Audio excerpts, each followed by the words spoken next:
9h au hangar 14, Jean-Marc Carin, critique indépendant, est dans les starting blocks.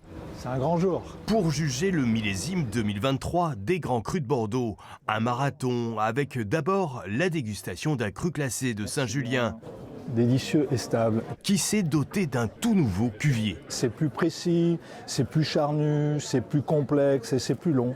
Sur les 120 crus à déguster, Jean-Marc Carin s'attache à découvrir aussi des pépites comme ceux au Médoc. L'exercice des primeurs, c'est se lever le matin et se dire qu'on va trouver des bonnes surprises. La climatologie de ce 2023 a été marquée par un printemps pluvieux et pas mal de mildiou à la vigne.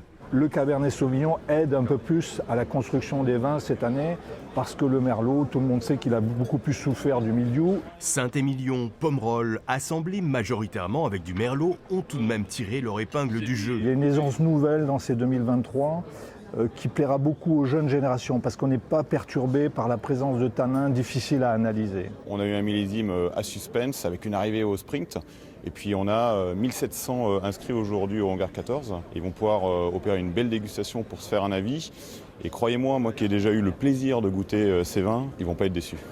Après le grandiose millésime 2022, il va être difficile de commercialiser ce 2023 dans un contexte de crise. Pour les négociants comme pour Jean-Marc Carin, il faudra faire un geste. Il y a un petit changement de style.